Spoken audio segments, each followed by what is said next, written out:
बिहार में चुनाव चल रहे हैं और इस चुनाव में आज हम बात कर रहे हैं चुनावी कवरेज में आपको लौकहा और फुलपरास विधानसभा सीट के बारे में। ये दोनों सीट जो है आपको लौकहा विधानसभा सीट और फुलपरास विधानसभा सीट, ये दोनों आते हैं आपको झंझारपुर लोकसभा सीट के अंतर्गत, यानी कि झंझारपुर लोकसभा में ये दोनों विधानसभा की सीटें आती हैं।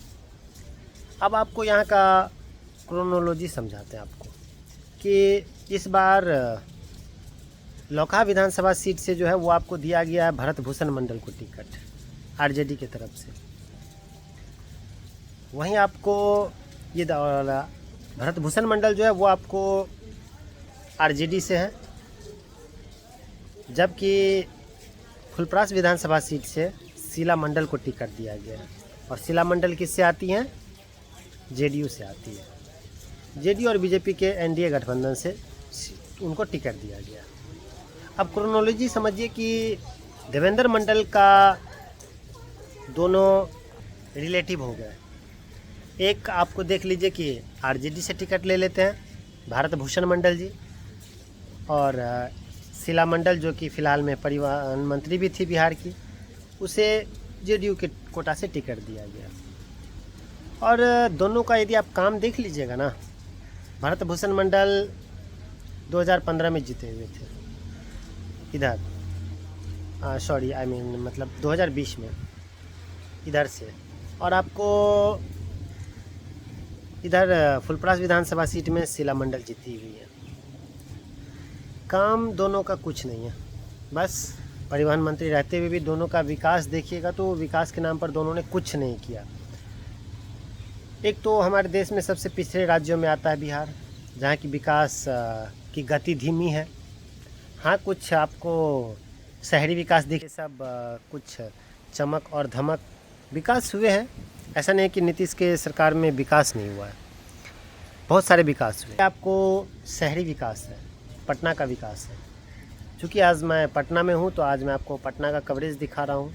कल मैं आपको मधुबनी का कवरेज दिखाऊंगा, आज वीडियो डाल रहा हूँ, कल आपको वहाँ का सारा विकास दिखाऊंगा कि क्या चल रहा है। और हमारा ये चुनावी सफ़र हर राज्य से होकर के गुजरेगा जब तक चुनाव चल रहा है। तो मधुबनी में खास करके जब आप देखेंगे तो मधुबनी में कोई खास विकास नहीं हुआ। और ख़ास करके यदि आप फुलपरास में चले जाइए, लौकहा में चले जाइए ना, तो आपको एक बढ़िया सा कोई बस स्टैंड दिख जाएगा। परिवहन मंत्री थी लेकिन आपको कोई एक बढ़िया सा बस स्टैंड नहीं दिखेगा। अब ये क्या काम की है जनता, इसे किस आधार पर वोट करती है, ये तो हमारे और सभी के समझ से परे की बात है कि कैसे जनता उन्हें चुनती है।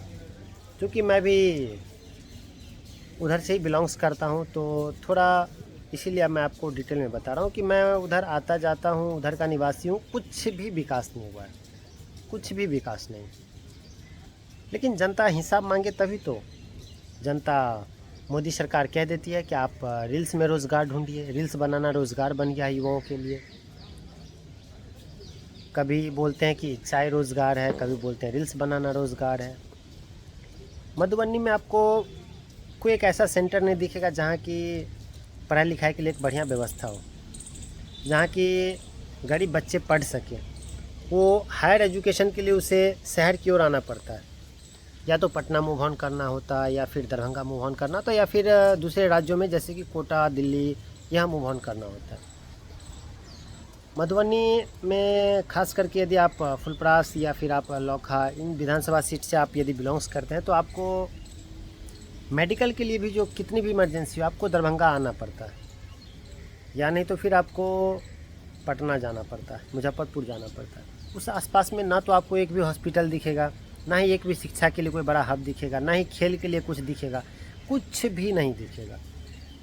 तो हमारा यही कहना है, आप लोग पार्टी और जात से ऊपर उठ करके थोड़ा सा ये देखिए कि कौन सा इंसान विकास कर सकता है, या फिर किसी नए इंसान को आप लोग चुने, मौका दें। खैर, this is totally depend on you कि आप लोग किसको वोट देते हैं, किसको चुनते हैं, और ये आप लोग का ही मत है। बट हमारा ये कहना है कि जनता के पास जब वो आते हैं विधायक जी, तो उनसे सवाल पूछिए आप लोग कि किस आधार पर वोट दें।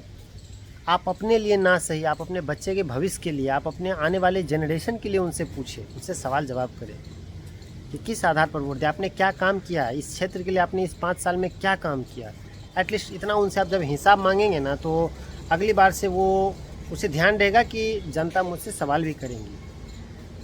तो प्लीज़ आप लोग राज्य के हर एक व्यक्ति, हर एक नागरिक को ये होना चाहिए कि जब नेता आते हैं ना, तो उसे ये सवाल ज़रूर पूछना चाहिए कि आपने काम क्या किया, अपना काम दिखाइए। Thank you. यदि आपको हमारा वीडियोस पसंद आ रहा है तो चैनल को सब्सक्राइब करिए। थैंक यू दोस्तों।